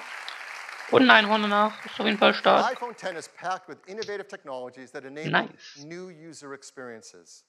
I'm really excited to invite out Preis. Craig Federici to show Kein you Preis. iPhone 10 and what it's like to use it for the very first time. Craig? Okay, kein Preis, schade. Hey everybody. Aber nur spannend ist jetzt. I'm absolutely thrilled to be able to give all of your first live look at iPhone 10. This is a phone we've been dreaming about for a long time, but the reality of it in your hand, it's really something epic. So let's take a look. Ja, let's take a look. Das würde ich auch sagen. Here is iPhone 10. Now, unlocking it is as easy as looking at it and swiping up. And, you know, let's try that again. Sache mit dem Dings da oben, haben wir den Screenshot davon. Oh. Let's go to backup here and get right in. So here we are, and you see this expansive display. It's just a beautiful canvas for all of your content and your gestures. And I'm just going to go into the weather app here, and you can just see how apps look when they take advantage of the edge-to-edge display.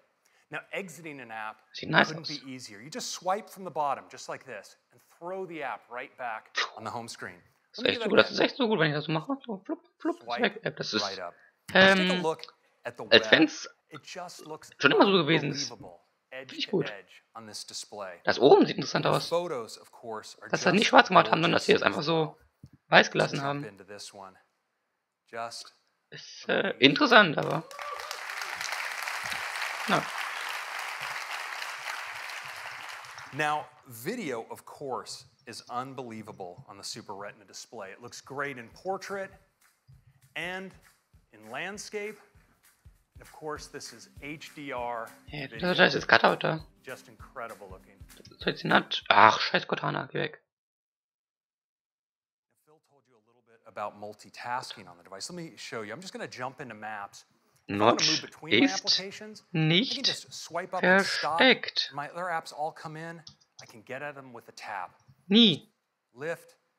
It's just that easy. And we have a great shortcut as well. You can actually move back between apps just by swiping along the bottom like this. Oh. It's really easy. Now, you may be wondering about Control Center, and worry not. Right where your status indicators are in the upper right-hand corner, you can just swipe down, and get at Control Center from anywhere. Von It's that oben. easy. Now let's take a look again at Face ID, because unlocking your phone is just amazingly intuitive. You just raise it, look at it, and swipe right up to get started. Das ist richtig. Oh, Hügel davon machen können wir nicht schaden, wenn wir noch mehr Screens davon haben. Ne? But now it's also Ein Dusch noch incredibly da. fast, Bitte weg so jetzt I'm gegangen. just going to do that again. Just raise it, look at it, swipe. I don't have to wait. And it's also really, really smart. So let's say I wake my phone and I'm not looking at it. It stays locked. But once I give it my attention, well, it unlocks and I can get right in. It's really cool. Now, Face ID is also great for Apple Pay. So if I'm at the register, I can just double click on the side button. I'm authenticated and I can get in just like that. Now, the true depth camera behind Face ID isn't just about authentication. In fact, we've extended ARKit with some incredible new face tracking capabilities that provide a whole new class of augmented reality experiences. Now, we've been working on one with Snapchat, and I'd like to show it to you now. Snapchat. So I'm going to launch in. You see it builds a mesh of my face, and now I can just select a mask. Wir gehen auch von vorher, oder nicht? Ja. The tracking is just unreal. Noch krasser geworden. Check out this one. Tipp ich mal mit. Now look at the detail over the eyes, the incredible metallic reflections, Das ist wahrscheinlich krasser quality of the geworden. tracking. Einfach. Ich kann jetzt gleich nicht ganz just so sehen, aber es ist auf jeden Fall krasser geworden. Denke ich mir mal. Now, of course, many of us like to communicate with emoji. And with Animoji, we can now breathe our own personality into our favorites. It's available as an app right inside of Messages, so I can just go right in here, and it immediately starts tracking me. So I can make whatever expression I want, like, and just pick that up and use it as a sticker, drop it on my message like that. We also let you manipulate these in full screen. You can audition your favorites, and there's some really great ones, like the kitty cat, so expressive and ferocious. The happy puppy. Genau. Check out the physics in the ears. The pig. Ah, alles klar. We've got a chicken. And the unicorn, mythical creature, favorite of the startup.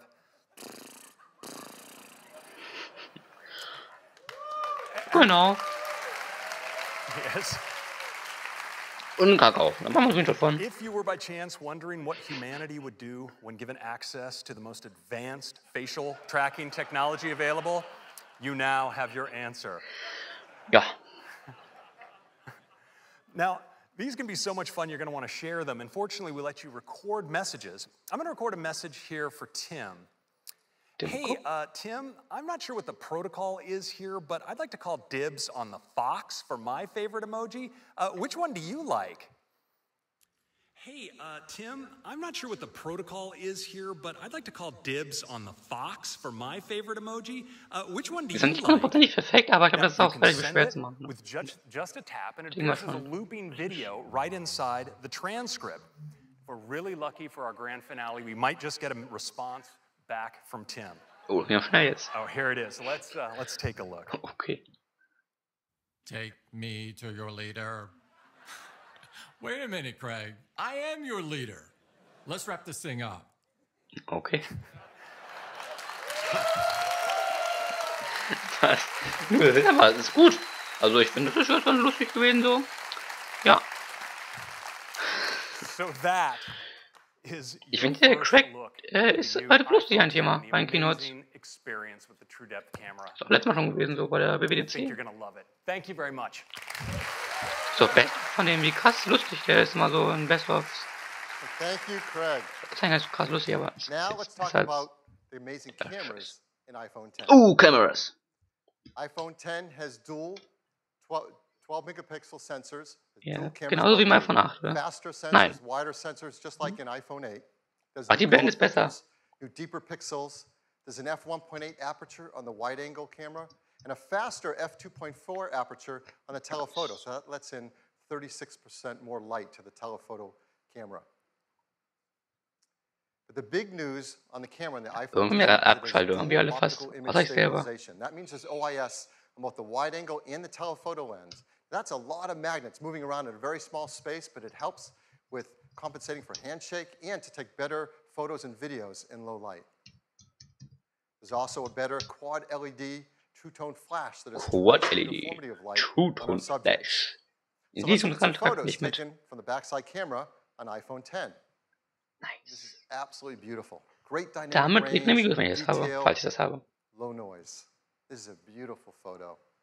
The textures are simply stunning. Wow. Now there's zero shutter lag, and that helps to freeze motion, so we can get a photo like this. Wow. Look at that blue sky with low noise. It's absolutely to die for. The OIS delivers low light performance, so now you can get incredible low light images like this with the telephoto camera as well as the wide angle. Okay, also wir sind jetzt gute Bedingungen hier gerade am Start iPhone noch. 10 is fantastic. Falsch, richtig, richtig, falsch, richtig, richtig. iPhone 10 you can get great portrait modes, especially in lower light.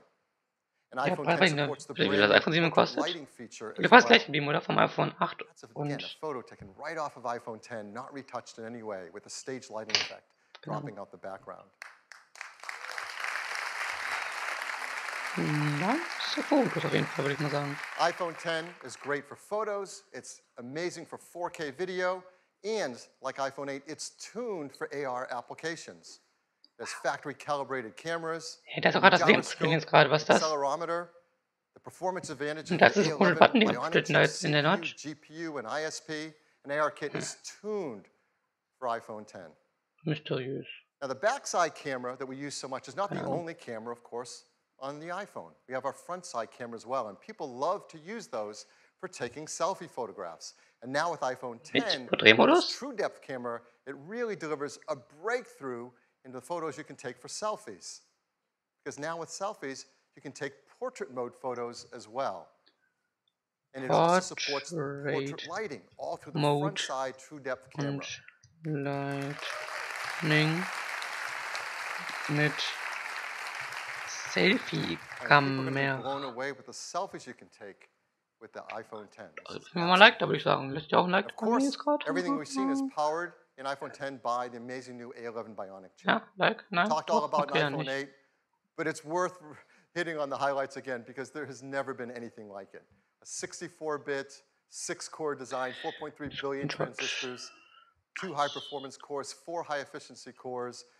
Ich sehe schon kommende Morgen erstmal so 50 Milliarden Videos, wie irgendwelche Leute diese scheiß Keynote zusammenfassen, ne? Ich sehe schon MKBHD, Joseph Tech, Austin Evans, Linus Tech Tipps, gibt nur andere Typen da, auch bei den iOS-Leute und die ich nicht kenne und so, keine Ahnung, ich habe jetzt nicht angepasst. Jonathan Harrison oder so.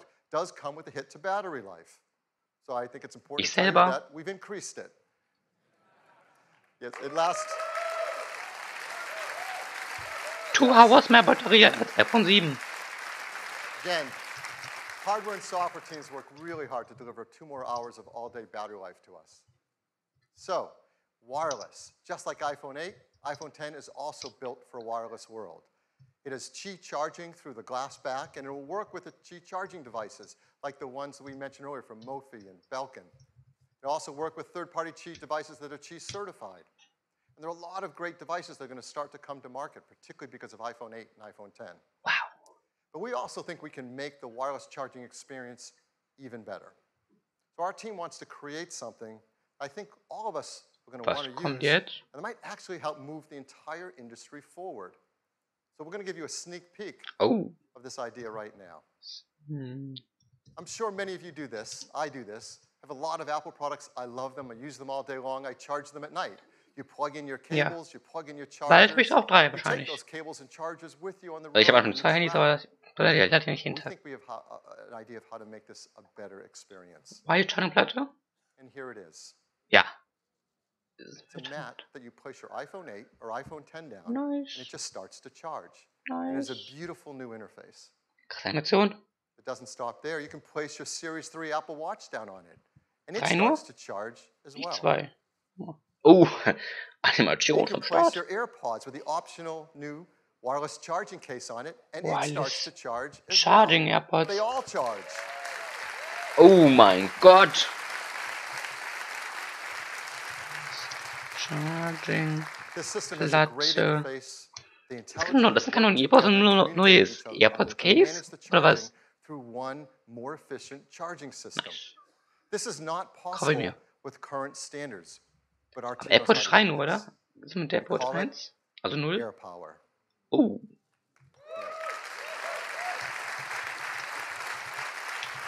We hope people love it, that it encourages others to create more advanced solutions based on technology like this. We're going to be working with the Chief Standards team to incorporate these benefits into the future of the standards to make wireless charging better for everyone.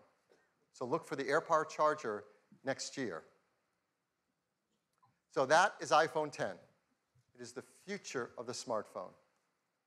It is packed with many innovative features, huge list. We won't go through them all.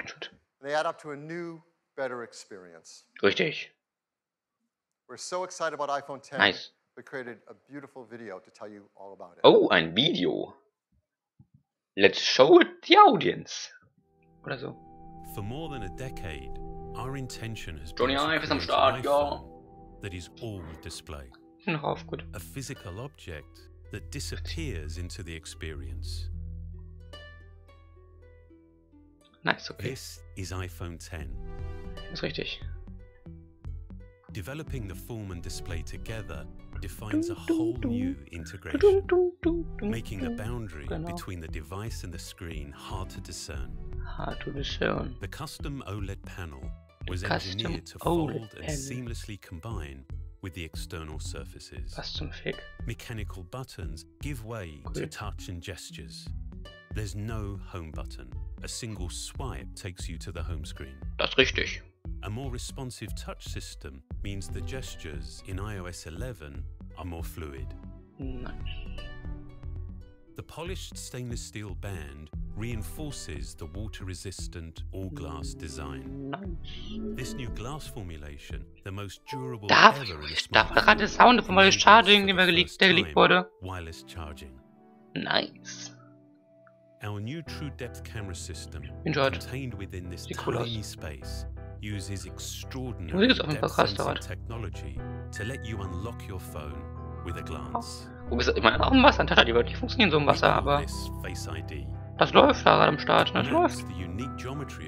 Es läuft einfach.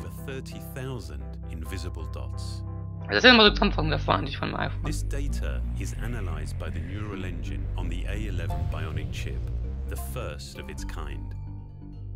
Your iPhone now recognizes you, even in the dark, and will adapt to your physical changes.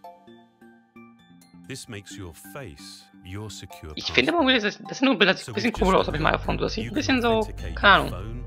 Ich finde irgendwie, das sieht komisch aus ein bisschen. Ich muss das ja nicht machen, also ich habe ja das ganz normale hier. Und auch das ist von iOS 11, der Gold Master Edition. Alles klar. So you can be happy or sad or cross. Both the front and rear-facing cameras now have portrait mode, and for the first time you can define the light in a scene. Based on fundamental photographic principles, portrait lighting produces the effect of real studio lighting. Der Einlohn kann weggehen, Digga, ist richtig krass. The dual camera system is completely redesigned. It's made even smarter by the A11 Bionic chip. With machine learning, the camera detects elements in the scene to optimize the image before the photo is even taken. The camera we use every day now delivers so much more. And as iOS becomes the world's largest platform, warum nicht gleich einen Monitor hinstellen? Redefine what's possible. War sinnvoll. This is iPhone 10. Wow. Nice. Jetzt der Preis, Digga. The team works hard to make iPhone 8 and iPhone 10 in the most environmentally friendly manner possible. Arsenic-free display glass, mercury-free displays. Free, PVC-free, beryllium-free. They're now made with a low-carbon process for their aluminum design, and they're highly recyclable with their materials. We're really proud of that list, so I like to say it every time. Und aufstehen jetzt? Mach ich nicht, iPhone 10 also comes in 2 configurations, 64 gigs and 256 gigabytes. It'll be priced from $9.99.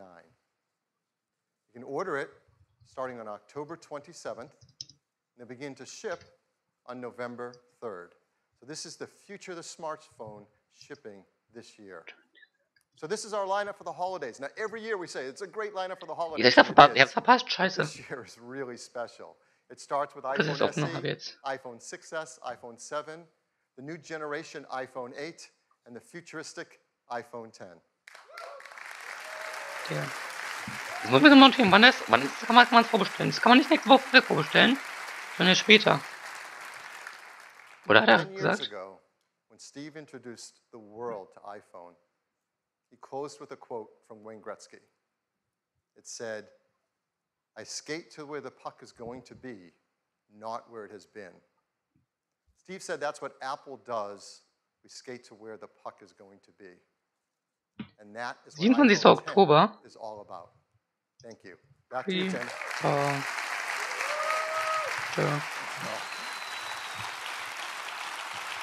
Die ist bei iOS 11 Release Day und ist fertig, oder? iPhone Ja. 10 9 Minuten, aber ungefähr 2 Stunden. is the future. He predicted. We've made a great, fun new ad that I'd love to show it to you. Nice. Der Preis, also ich weiß nicht, wie was in Deutschland kosten wird, also $999. Ist ja meistens in Deutschland noch ein bisschen höher dann der Preis in Euro. Also ich denke mal, der Preis wird vielleicht zwischen 1200, also in dem Fall hier B sein, im iPhone Bingo. Moment, ist das sonst was hier? Ich habe jetzt hier angekreuzt, ne? Und 1000 Euro wäre ja 999 auch. Aber dass es ja Dollar sind, denke ich mir mal, dass das halt das zweite sind dann. Aber es habe ich mir vor genauso gedacht. Der Preis war ja $999 geleakt, also gedacht, predicted worden, sag ich mal. Und ja. Nice. So what a morning we've had. Ist jetzt mal like das, oder? Series 3 Yes. with cellular, which gives you the freedom to go anywhere you want with or without your iPhone. Jetzt kommen wir die Zusammenfassung davon. Apple TV 4K brings the magic of the cinema straight to your living room with incredible 4K and HDR content. Hatten ja iOS 11 Release schon gesagt? Ich weiß nicht, ich hab's keine Ahnung. Also wirklich. Wireless charging, Leider. A11 Bionic chip, and of course, powerful AR capabilities. Ich werde aber diese Farbe kommt wahrscheinlich nochmal im Store-Update irgendwann bald in ein paar Monaten. iPhone 10, the most advanced Zum iPhone we've 10 ever halt. made. The incredible new design, Face ID, True Depth Null camera Zuschauer. system, and more powerful technologies than we've War selber ever zu. Nee, doch nicht. put in an iPhone before. Ich suche mir selber zu. It really is the future of the smartphone. And we began this morning with some inspiring words from Steve. Habe ich nicht gehört, bin ich da. Scheiße. One of the ways that I believe people Screenshot. express their appreciation to the rest of humanity is to make something wonderful and put it out there. We work really hard at Apple to create wonderful things, and we hope you love what we've introduced today. Ja. I think Steve would be really proud of them. Ja.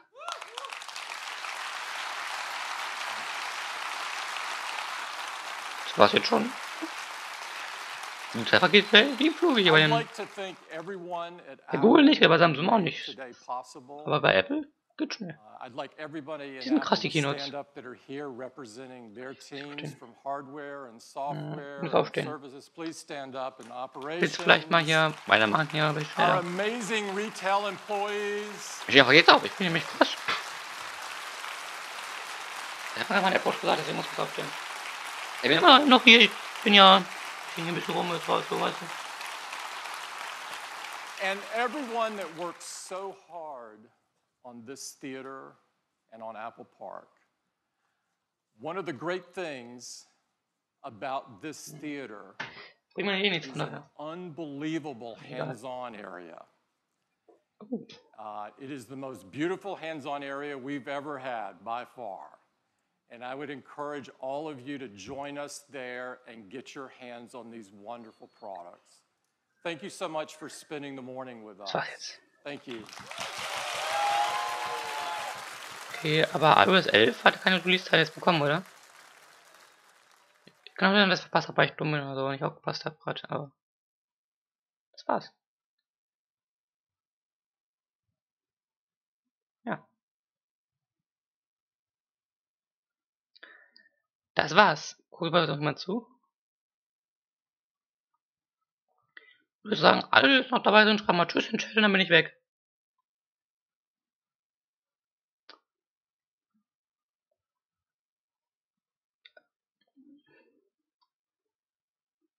Kein mehr da.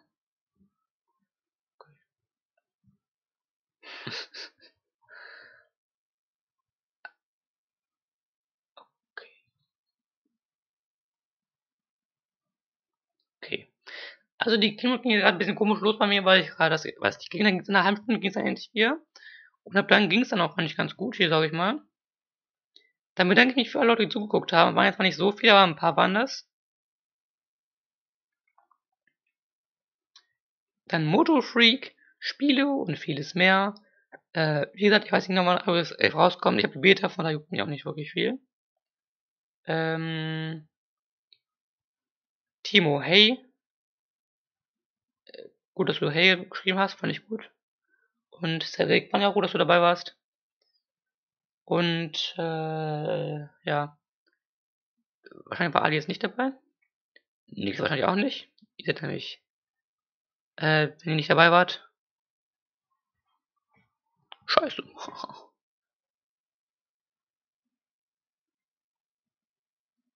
Erklärung. Es gab viele, die gesagt haben, dass ich mehr erwartet hätte. Doch kein neues Display. Bisschen lame Neuerungen und so. Das glaube ich nicht so. Ich habe hier relativ viel aufgeschrieben. Ich finde das nicht so lame, also, ne, muss ich mal sagen. Und das Design ist echt nice, ne? Muss man sagen, die Leute, die das Design nicht gut finden, ich weiß nicht wieso. Ich finde das richtig krass mit den schwarzen Rändern und einem großen Display. Wieso? Ich lösche die ganze Zeit E-Mails. Moment, die Kollegen löschen, die habe ich schon mal gelöscht, aber okay. Dann bedanke ich mich fürs Zuschauen nochmal, ein zweites Mal. Und